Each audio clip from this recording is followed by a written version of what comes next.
Hello friends, मैं धीरज पालीवाल हमारे online YouTube channel पर आपका हार्दिक स्वागत करता हूं। हमारा जो मैथ के अंदर टॉपिक चल रहा था वो चल रहा था रेशियो एंड प्रोपोर्शन, और हमने रेशियो और प्रोपोर्शन के अंदर कुछ टाइप्स को देख लिया था। आज हम नेक्स्ट टाइप देखते हैं रेशियो और प्रोपोर्शन के अंदर। हमारा जो नेक्स्ट टाइप है, इस नेक्स्ट टाइप का पहला क्वेश्चन है कि किसी दो संख्याओं का अनुपात किसी दो संख्याओं का अनुपात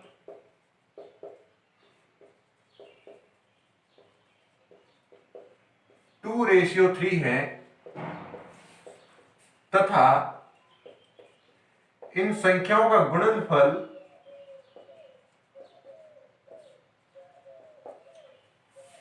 इन संख्याओं का गुणनफल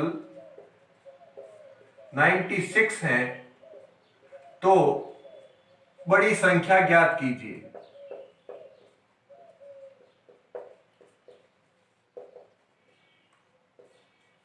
क्या दे रखा है हमें क्वेश्चन में? किसी दो संख्याओं का अनुपात क्या है? 2:3 है तथा इन संख्याओं का गुणनफल क्या है? 96 है, तो बड़ी संख्या ज्ञात करनी है। अब हमें दे रखा है अनुपात, तो देख लेते हैं। एक तो संख्या हो जाएगी अपने 2a, यानी हम इसे मान सकते हैं 2x, और एक हो जाएगी 3x। क्योंकि ये रेशियो में है तो ये हम नहीं कह सकते कि ये संख्या 2 और 3 है। वो संख्या जो भी होगी अनुपात के अंदर है, यानी 2x और 3x मान लिया। अब ये जो 2x और 3x है, इन संख्याओं का गुणनफल दे रखा है अपना 96। क्योंकि अब ये हमें संख्याएं पता नहीं है कि संख्या क्या होगी, तो ये हम इसके अनुपात को लेकर इसका उपयोग कर रहे हैं, और इसके अनुपात के उपयोग से हम देखते हैं कि हमें दे रखा है संख्याओं का गुणनफल है 96। तो यानी माना हमने ये पहली संख्या है और ये दूसरी संख्या है, और इसमें से बड़ी संख्या कौन सी होगी? जिसका अनुपात बड़ा होगा वो संख्या बड़ी होगी, यानी ये संख्या जो 3x होगी वो बड़ी संख्या होगी, यानी हमें 3x का मान ज्ञात करना है। हमें क्या दे रखा है? इन संख्याओं का गुणनफल है 96, यानी 2x और 3x को गुणा किया जाए तो क्या आएगा? 96। अब हम 2x और 3x को गुणा करते हैं तो ये हो जाएगा 6x² की वैल्यू आ जाएगी 96। अब हम क्या करेंगे? 6 को इसके नीचे ले जाएंगे, यानी 96 के अंदर 6 का भाग चला जाएगा, तो ये भाग जाता है अपने 16 टाइम्स, यानी 96 को 6 से भाग देंगे तो हमारे पास जो वैल्यू आएगी वो आएगी 16। और हम अगर x की वैल्यू निकालेंगे तो ये आ जाएगा √16, क्योंकि स्क्वायर हटाने के लिए हमें x की वैल्यू निकालने के लिए हमें स्क्वायर हटाना पड़ेगा, और स्क्वायर हटाना है तो हमें यहाँ पे सामने वाले पे रूट करना पड़ेगा, और ये जो रूट होगा, √16 की वैल्यू होती है हमें 4, क्योंकि हम 4 इंटू 4 करते हैं तो उसकी वैल्यू आती है 16, तो √16 की वैल्यू होती है 4, और रूट हट जाएगा। अब हमारे पास x की वैल्यू 4 आ गई है, तो हमें पता करना है बड़ी संख्या क्या है, तो वो बड़ी संख्या होगी 3x, यानी x की वैल्यू है 3 इंटू 4 यानी 12। हमें ज्ञात करने की बड़ी संख्या। अब हमें यहाँ पे छोटी संख्या पूछ लेते तो हम किसका मान ज्ञात करते? जिसका अनुपात छोटा उसका मान भी छोटा, यानी वो संख्या भी छोटी, तो हम ज्ञात करते 2x की वैल्यू। और जो 2x की वैल्यू होगी, 2 इंटू x की वैल्यू है अपने पास 4 यानी 8। हमें छोटी संख्या मिल गई, हमें बड़ी संख्या मिल गई, और यही हमारा क्वेश्चन पूछ रहा था कि इनमें से बड़ी संख्या कौन सी है। यहाँ पे बड़ी संख्या होगी वो होगी 12, और जो छोटी संख्या होगी वो छोटी संख्या होगी अपने 8। अब नेक्स्ट क्वेश्चन है कि तीन संख्याओं का अनुपात किसी तीन संख्याओं का अनुपात 1:2:3 है तथा इन संख्याओं का गुणनफल 6000 है, तो बड़ी संख्या ज्ञात कीजिए। क्या करेंगे हम? जैसे हमारा नेक्स्ट क्वेश्चन है कि तीन संख्याओं का अनुपात दे रखा है 1:2:3 तथा इन संख्याओं का गुणनफल है 6000, तो हमें ज्ञात क्या करना है? हमें बड़ी संख्या ज्ञात करनी है। तो हम देखेंगे सबसे पहले 1, 2 और 3, यानी पहली संख्या हो गई 1x, दूसरी हो गई 2x और तीसरी हो गई 3x, और इसमें जो बड़ी संख्या होगी वो होगी अपने 3x। अब हमें क्या करना है? ये गुणनफल दे रखा है तो हम क्या करेंगे? गुणा कर लेंगे। x into 2x into 3x, इसकी वैल्यू दे रखी है हमें 6000। ये 2 इंटू 3 6 और x की वैल्यू यहाँ पे क्यूब हो जाएगी, क्योंकि घात 1 घात 2 घात और 3 घात, और 3 घात की वैल्यू 3 हो जाएगी। जब गुणा के अंदर घातें होती हैं तो वो घातें जुड़ जाती हैं, और भाग के अंदर होती हैं तो घातें घट जाती हैं। यहाँ 6x क्यूब की वैल्यू होगी हमारे पास 6000, और यहां से 6 क्रॉस मल्टीप्लाई करेंगे नीचे चला जाएगा तो x क्यूब की वैल्यू हो जाएगी 6000 बट्टा 6, यानी ये 6 का भाग देंगे 6000 के अंदर तो ये भाग जाएगा अपने 1000 बार, और ये जो अब x क्यूब की वैल्यू है अपने 1000 आ रही है, तो हमें पता है कि हम क्यूब रूट कर देंगे। जब हमें x की वैल्यू फाइंड करनी होगी तो हमें ये क्यूब को हटाना पड़ेगा, और क्यूब को हटाने के लिए हमें क्यूब रूट करना पड़ेगा, और 1000 हमारे क्यूब रूट के अंदर हमें पता है 3 सेम संख्या होती है तब जाके एक संख्या बाहर आ जाती है। तो ये 1000 अपने 10 इंटू 10 इंटू 10 को गुणा करने पे आता है, और इनमें से हम एक संख्या को बाहर निकाल लेते हैं, वो हमारे x की वैल्यू आ जाती है, यानी 10। हमारे x की वैल्यू क्या आ गई? 10 आ गई।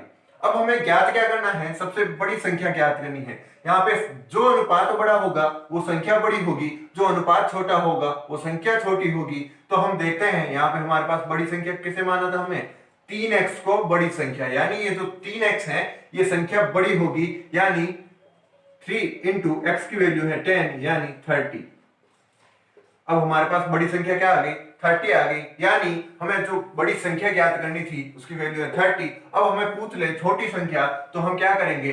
यहाँ पे 1x यानी 1 इंटू एक्स, यानी 1 इंटू एक्स की वैल्यू हमारे पास 10 है, तो यानी 10। सबसे छोटी संख्या क्या आ जाएगी? 10। और अगर तीसरी संख्या भी पूछ ली जाए तो वो तीसरी संख्या होगी 2x, और 2x की वैल्यू 2 इंटू 10 यानी 20। इस प्रकार ये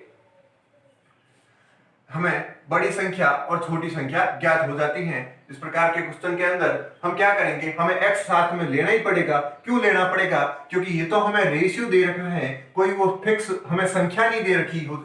अगर संख्या दे रखी होती तो ये क्वेश्चन ही नहीं बनता, तो इसलिए हमें x तो मानना पड़ेगा, और x को मानकर ही हम साथ में क्वेश्चन कर सकते हैं, वरना ये क्यूब नहीं आएगा। क्यूब नहीं आएगा तो हमारे पास x की वैल्यू नहीं आएगी, और x की वैल्यू नहीं आएगी तो हमें सबसे बड़ी संख्या ज्ञात नहीं होगी। अब जो हमारा नेक्स्ट क्वेश्चन है वो है a रेशियो b प्लस सी की वैल्यू दे रखी है 2:5, तथा b रेशियो a प्लस सी की वैल्यू दे रखी है हमें 4:5, और हमें फाइंड करनी है c ratio a plus b की वैल्यू। हम जो पहले क्वेश्चन कर रहे थे इस टाइप के, उसमें हमें a ratio b ratio c इस प्रकार की वैल्यूज दे रखी होती थी, और हमें a ratio b ratio c find करना होता था। अब जो ये क्वेश्चन है ये थोड़ा अलग टाइप का है और थोड़े लेवल का क्वेश्चन है। इसमें हमें फाइंड करना है c ratio a plus B. सबसे पहले तो हम क्या करेंगे? इसको अनुपातों को बराबर करेंगे। क्या दे रखा है हमें?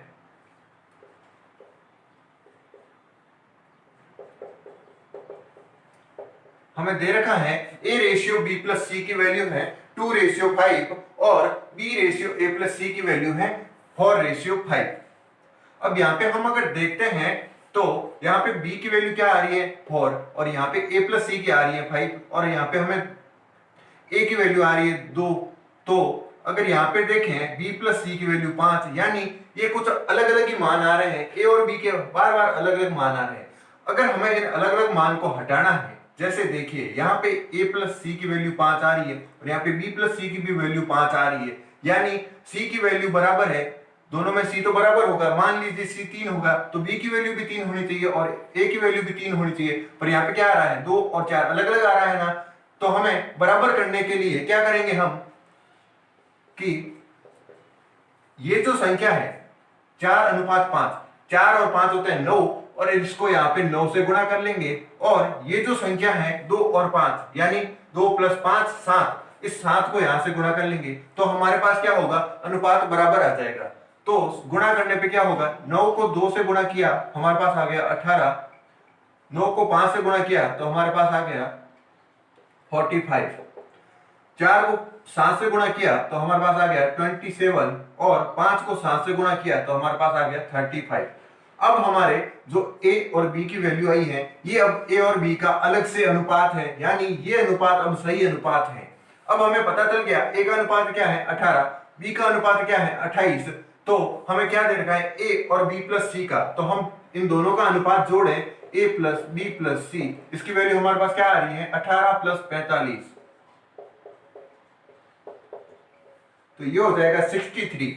और ये भी अनुपात जोड़िए तो देखे a plus B plus C, a plus B plus C करते हैं यहाँ पे भी, तो 28 प्लस 35 ये भी वैल्यू 63 आ रही है, यानी दोनों से a प्लस बी को जोड़ रहे हैं तो हमारे पास वैल्यू क्या आ रही है 63। अगर हम पहले जोड़ते, अगर हमें इस क्वेश्चन से देखते हैं यहाँ पे a प्लस बी प्लस सी की वैल्यू क्या आती 7 आती यहाँ पे, और यहाँ पे a प्लस बी प्लस सी की वैल्यू क्या आती 9 आती, तो हमारे ये अनुपात बराबर नहीं होते, अनुपात बराबर नहीं थे, अर्थात अब हमें अनुपात को सबसे पहले बराबर करना पड़ा, यानी ये जो हमने गुणा किया है ये क्यों किया, अनुपातों को बराबर करने के लिए, अनुपातों को बराबर करने के लिए हमने ये गुणा किया। अब जो हमारे यहाँ से भी a प्लस बी प्लस सी निकालते हैं तो उसकी वैल्यू आती है 18 प्लस 45 63, और यहाँ पे भी a प्लस बी प्लस सी होता है तो इसकी वैल्यू आती है 28 प्लस 35 यानी 63। अब ये अनुपात हमारे बराबर हो गए हैं तो हमें पता चल गया a की वैल्यू क्या हो गई 18 और b की वैल्यू क्या हो गई 28, तो हम c की वैल्यू फाइंड कर सकते हैं। टोटल है a प्लस बी प्लस सी की वैल्यू 63, तो c की वैल्यू फाइंड करने के लिए क्या करेंगे 63 minus a minus b, 63 minus a की वैल्यू है हमारे पास 18 और b की वैल्यू है हमारे पास 28, ये माइनस करेंगे तो ये माइनस माइनस वाले 8 और 16 1 यानी 46 चले जाएंगे, 63 में से 46 चले जाएंगे तो ये c की वैल्यू आ जाएगी हमारे पास 70।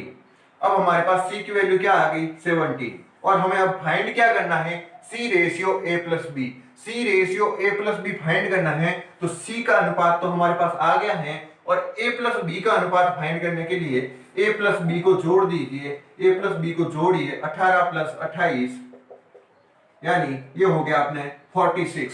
अब देखिए हमें फाइंड करना है c ratio a plus B, c ratio a plus B को फाइंड करने के लिए हम सबसे पहले c को निकाला, c को निकाल के हमने a प्लस बी को निकाला तो हमें c और a प्लस बी का रेशियो मिल गया 17 रेशियो 46, और यही हमें क्वेश्चन में पूछा था कि c ratio a plus B की वैल्यू फाइंड कीजिए। हमने क्या किया, सबसे पहले अनुपातों को बराबर किया, अनुपात बराबर 63 और ये भी 63 आ गया। अनुपातों को बराबर कैसे किया, ये जो अनुपात है 4 और 5 इनको जोड़ के इनसे गुणा कर लिया, और ये जो अनुपात है 2 और 5 यानी इसको जोड़ के हमने नीचे वाले से गुणा कर लिया, और इससे गुणा करने पे अलग अलग गुणा करना है, इस 2 को भी 9 से, इस 5 को भी 9 से, इस 4 को भी 7 से, इस 5 को भी 7 से गुणा करने पे हमें जो अनुपात मिले वो अनुपात हमें बराबर मिले, और ये अनुपात बराबर हो गए तो हमारा काम सब इजी हो गया, और इससे हमने c ratio a plus B की वैल्यू फाइंड कर ली। अब जो नेक्स्ट है वो नेक्स्ट है कुछ टर्म्स को लेकर अनुपात के अंदर क्वेश्चन पूछ लिया जाता है। वो पहली टर्म है वर्गानुपात, इसे डुप्लीकेट रेशियो भी बोला जाता है। डुप्लीकेट रेशियो क्या होता है डुप्लीकेट रेशियो, जैसे मान लो हमें एक एग्जांपल दे रखा है 2:3 का डुप्लीकेट रेशियो निकालिए, हमें पूछ लिया 2:3 का वर्गानुपात निकालिए, 2:3 का वर्गानुपात निकालिए, तो हम क्या करेंगे 2 और 3 वर्गानुपात यानी इसका स्क्वायर करना है, तो इसका 2 का स्क्वायर और 3 का स्क्वायर क्या होता है 2 का स्क्वायर होता है 4 और 3 का स्क्वायर होता है 9, ये हो जाएगा अपने 2:3 का वर्गानुपात। अब है दूसरी टर्म, वो होती है वर्गमूलानुपात,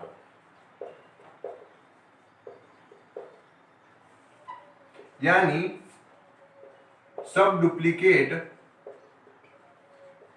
रेशियो। क्या होता है वर्गमूलानुपात, किसी संख्या का, जैसे हमें दे रखी है 4:9, इसका हमें वर्गमूलानुपात ज्ञात करना है, तो हम वर्गमूलानुपात ज्ञात करने के लिए क्या करेंगे, इस जो संख्या दे रखी है अनुपात के अंदर इसका हम रूट कर देंगे, यानी √4 और √9। √4 की वैल्यू होती है 2 और √9 की वैल्यू होती है 3, तो ये हमारे क्या निकल जाएगा वर्गमूलानुपात निकल जाएगा। हमें किसी संख्या का वर्गानुपात निकालना है तो ये तो हो जाएगा 2:3 का वर्गानुपात, यानी हम इसका स्क्वायर कर देंगे, और हमें वर्गमूलानुपात निकालना है तो हम इसका रूट कर देंगे, अब जो तीसरा है वो है घनानुपात, यानी ट्रिपलेट रेशियो। जैसे हमें दे रखा है 2:3 का घनानुपात फाइंड कीजिए। 2:3 का घनानुपात फाइंड कीजिए। 2:3 का घनानुपात फाइंड करने के लिए हम क्या करेंगे, इस 2 का भी क्यूब कर लेंगे और 3 का भी क्यूब कर लेंगे, यानी 2 का भी घन कर लेंगे और 3 का भी घन कर देंगे तो हमें 2 का घन प्राप्त होता है, यानी 2 × 2 × 2 रेशियो 3 × 3 × 3, यानी ये हो जाएगा 8 और ये हो जाएगा 27।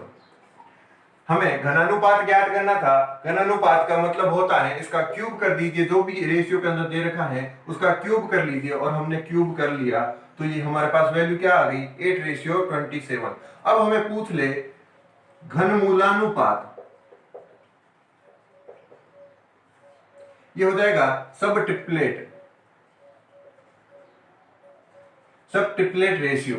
सब ट्रिपलेट रेशियो यानी हमें घनमूलानुपात ज्ञात करना है, यानी हमें जो रेशियो दे रखा है उस रेशियो का क्या करेंगे, हम घनमूल ज्ञात करेंगे। यानी हमें दे रखा है 8:27 का घनमूलानुपात ज्ञात कीजिए। 8:27 का हमें अगर घनमूलानुपात ज्ञात करना है तो हम क्या करेंगे, क्यूब रूट ऑफ 8 और क्यूब रूट ऑफ 27 कर देंगे।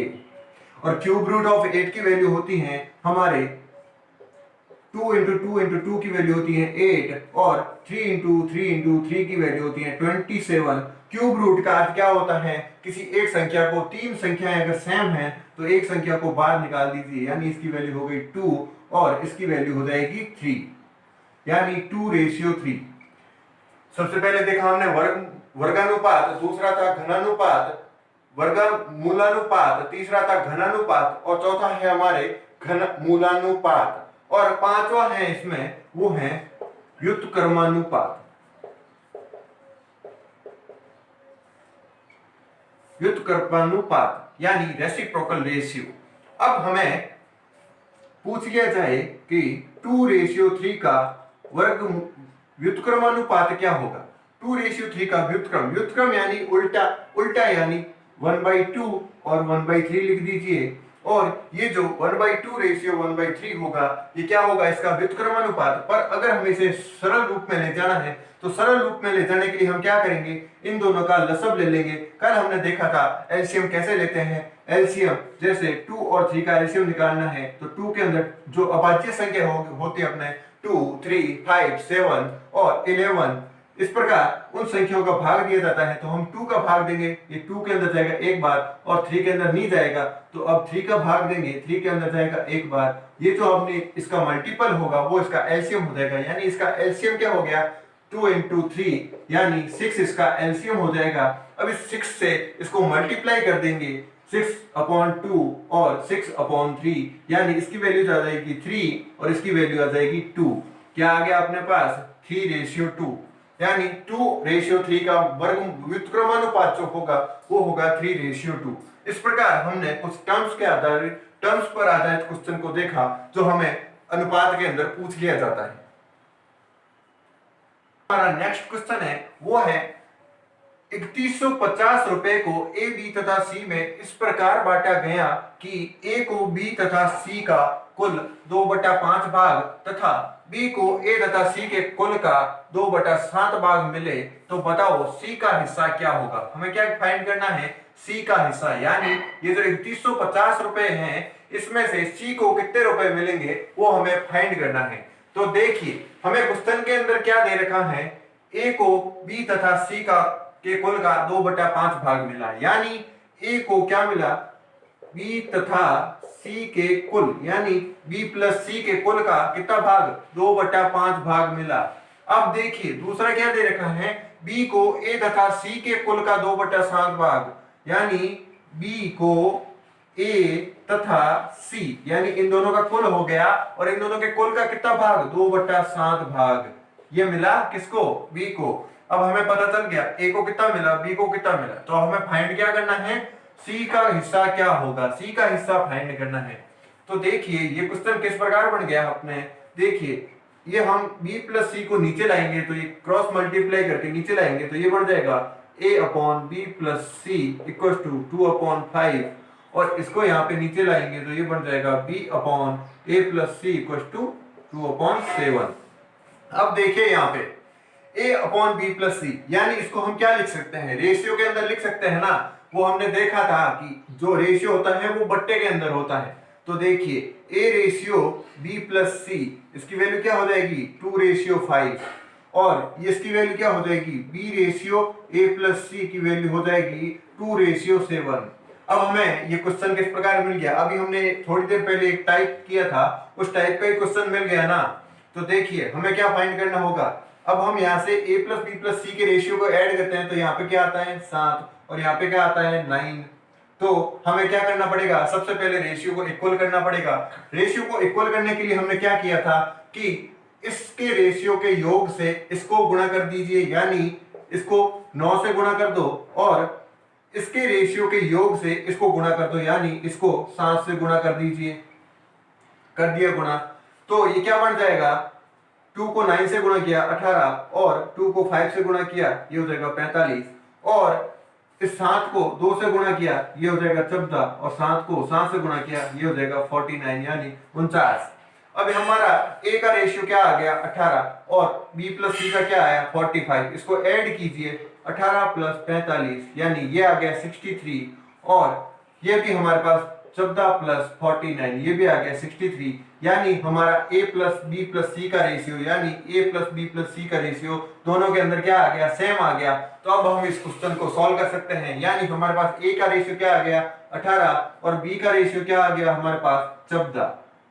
अब हमें a का रेशियो 18 मिल गया, b का रेशियो 14 मिल गया, तो हमें c का रेशियो क्या हो जाएगा, c का रेशियो हो जाएगा टोटल कितना है 63, उसमें से a का रेशियो कितना है 18, b का रेशियो कितना है 14, ये दोनों क्या हो जाएंगे माइनस हो जाएंगे। 18 और 14 को मिला के इसके अंदर से माइनस कर दीजिए, यानी ये हो जाएगा 32 माइनस हो जाएंगे, तो हमारे पास इसका c का रेशियो बच जाएगा, वो बचेगा 31, यानी c को रेशियो हमारे पास 31 बच गया। तो अब हम देखते हैं टोटल रेशियो हमारे पास कितना है, टोटल रेशियो है हमारे पास 63 और c का रेशियो है हमारे पास 31, टोटल है 63, c का है 31 और हमें जो टोटल रुपए दे रखे हैं वो टोटल रुपए कितने हैं 3150, यानी टोटल यानी 63 की वैल्यू कितनी हो गई 3150 हो गई।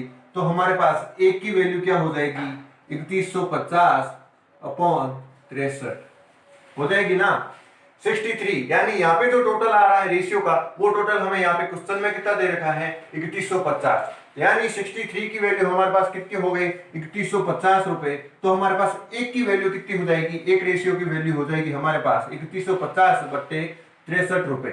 अब हमें क्या फाइंड करना है, सी का हिस्सा क्या होगा, यानी सी का अनुपात, यानी सी का अनुपात कितना है 31, तो सी का हिस्सा क्या आ जाएगा 31, जो 31 की वैल्यू यहां से आएगी वो हमारे पास सी की वैल्यू हो जाएगी। अब हम इसे कट करते हैं, 31 का पहाड़ा में 63 3 बार आता है, यानी 63 तीसरे नंबर पर आता है, यानी 31 को 63 से कट किया तो ये 3 बार भाग जाएगा और 3 का भाग इसके अंदर दिया तो ये जाएगा 1050, यानी जो हमारे पास C की वैल्यू आ गई वो आ गई हमारे पास 3150 रुपए। C को कितने रुपए मिले 3150 रुपए। क्या किया हमने, सबसे पहले हमें दे रखा है A, B तथा C को इस प्रकार बांटा गया कि A को B के कुल का 2/5 भाग, यानी A को B प्लस C के कुल का क्या मिला 2/5, B को A प्लस C के कुल का क्या मिला 2/7 भाग, और उसको हमने सोल्व किया हमारे रेशियो से। तो रेशियो से सबसे पहले क्या किया हमने, रेशियो को बराबर बनाया और ये जब रेशियो बराबर बन गए तो हमने C के रेशियो निकाले, C का रेशियो निकला 31। जब C का रेशियो निकला तो हमने टोटल रेशियो को देखा, हमें क्वेश्चन में दे रखा है टोटल रेशियो 3150 रुपए है, तो हमने टोटल रेशियो को 3150 रुपए के बराबर कर दिया। फिर हमने एक का रेशियो निकाला, जो एक का रेशियो निकला वो निकला 3150 बटा 63, और हमने जब C का रेशियो निकाला तो वो भी निकला 31 को गुणा कर दिया इससे, और 31 को गुणा करने से हमें जो मान मिला वो मिला हमें 1050 रुपए। इस प्रकार इस क्वेश्चन को हमने पूरा देखा। अब हमारा नेक्स्ट क्वेश्चन है कि दो व्यक्तियों की आय का अनुपात है 3:4 और खर्च का अनुपात है 2:3 तथा दोनों 1500 रुपए बचाते हैं, तो ए की आय क्या होगी। हमें ए की आय ज्ञात करनी है, यानी ए कितने रुपए कमाता है वो हमें ज्ञात करने हैं। तो सबसे पहले तो एक कॉन्सेप्ट याद रख लीजिए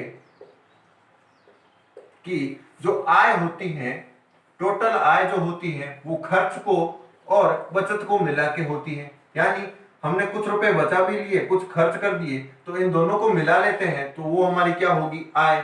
अब हमें यहाँ पे क्या दे रखा है, आय का अनुपात कितना है 3:4 और खर्च का अनुपात कितना लिखा है 2:3 और हमें फाइंड क्या करना है, 1500 रुपए बचाते हैं तो ए की आय क्या होगी।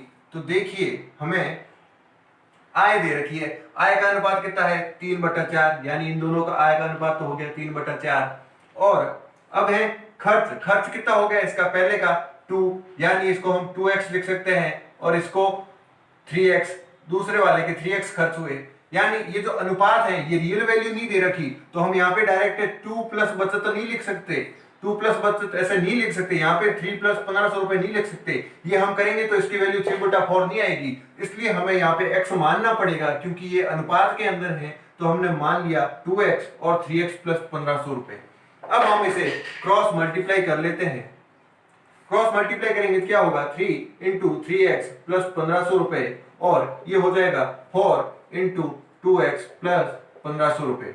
हमारा फॉर्मूला यही काम किया कि जो आय होती है वो खर्च और बचत के दोनों के मान की क्या होती हैं, बराबर होती हैं। हमने क्या किया, हमें यहाँ पे दे रखा था आय का अनुपात कितना है 3:4, हमें खर्च का अनुपात और बचत का अनुपात दोनों को एक साथ में रखना पड़ेगा, क्योंकि आय क्या होती है, खर्च प्लस बचत दोनों साथ होती हैं। तो हमने पहले की आय और बचत, आय की खर्च, आय देख ली 3 रुपए, यानी 3 अनुपात, इसका 4 अनुपात, यानी 3:4 आ गए। यहाँ पे हम x लिखते तो भी ये x कट जाता, इसलिए हमने यहाँ पे नहीं लिखा, पर यहाँ पे लिखना जरूरी होगा क्योंकि इसके अंदर डायरेक्ट 1500 जोड़ देंगे तो ये हो जाएगा 1502 और 1503। 1502 और 1503 को जो अनुपात होगा वो हमेशा 3:4 नहीं होता है, इसलिए हमने यहाँ पे x और x को मल्टीप्लाई किया है क्योंकि ये रेशियो के अंदर है। अब हमारे पहले व्यक्ति की खर्च का अनुपात कितना है 2 है, तो यानी 2x और इस ये बचत कितनी करता है 1500 रुपए, तो इससे 1500 रुपए। जो दूसरा व्यक्ति है उसका आय का अनुपात कितना है 4, खर्च का अनुपात कितना है 3, तो हमने लिखा 3x और ये दोनों कितने रुपए बचाते हैं 1500 रुपए, यानी इसकी बचत क्या होगी 1500 रुपए। अब हमने इसे क्रॉस मल्टीप्लाई किया, क्रॉस मल्टीप्लाई करने पर ये क्या आ गया, 3 से ये मल्टीप्लाई हो जाएगा, 4 से ये मल्टीप्लाई हो जाएगा, 3 से ये मल्टीप्लाई होगा तो ये हो जाएगा 9x प्लस 4500 यानी 4500 और ये हो जाएगा 4 दूनी 8x प्लस 6000 रुपए।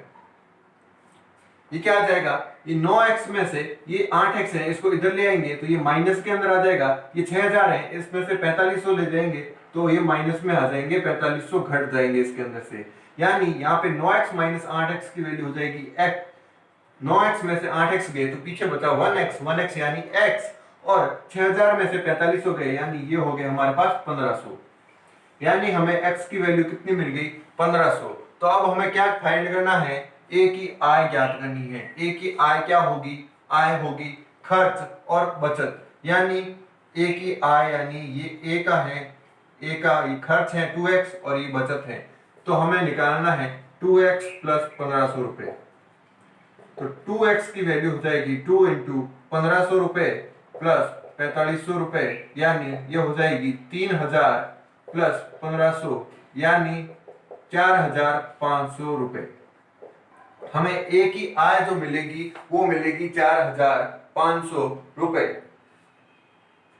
क्या किया हमने, सबसे पहले एक कॉन्सेप्ट आय बराबर खर्च प्लस बचत, यानी जो आय होगी वो खर्च और बचत दोनों को मिला के होगी। हमें आय का अनुपात दे रखा था 3:4 और हमें खर्च का अनुपात दे रखा था 2:3। हम रेशियो को डायरेक्ट नहीं लिख सकते, क्यों, क्योंकि ये 1502/1503 हो जाता, जो एक बार कटता है मुश्किल से, 2 बार तो इसका भाग भी नहीं जाता, और इसका रेशियो दे रखा है 3:4, तो ये 3:4 के अंदर नहीं आएगा। तो यहाँ पे हमने क्या किया, x से मल्टीप्लाई किया। x से मल्टीप्लाई क्यों किया, क्योंकि रेशियो के अंदर है, रेशियो है इसका मतलब ये नहीं कि ये सीधा 2 है, रेशियो है इसका मतलब किसी न किसी संख्या से गुणा होगा। तो यहाँ पे हमारे x की वैल्यू कितनी आई 1500, यानी 1500 ये x की वैल्यू थी, यानी यहाँ पे 2x प्लस 1500 यानी 3000 प्लस 1500 यानी 4500 रुपए हमारे पास a की आय आ गई। इस प्रकार ये आय और खर्च और बचत पे एक कॉन्सेप्ट चलता है। यार हमने कुछ अनुपात के ऊपर कुछ टाइप्स के क्वेश्चन देखे हैं और ऐसे ही हम आगे आगे क्वेश्चन देखते जाएंगे और आशा करते हैं ये वीडियो आपको पसंद आया होगा और ये क्वेश्चन भी आपको समझ आ रहे हैं। तो हमारे साथ इसी प्रकार बने रहिए और अब हम नेक्स्ट वीडियो के अंदर एक और टाइप के क्वेश्चन करेंगे और तब तक आप इस वीडियो को देखिए, लाइक कीजिए, शेयर कीजिए और हमारे चैनल को सब्सक्राइब कीजिए और हमारे साथ ऐसे ही बने रहिए। आपका बहुत बहुत धन्यवाद।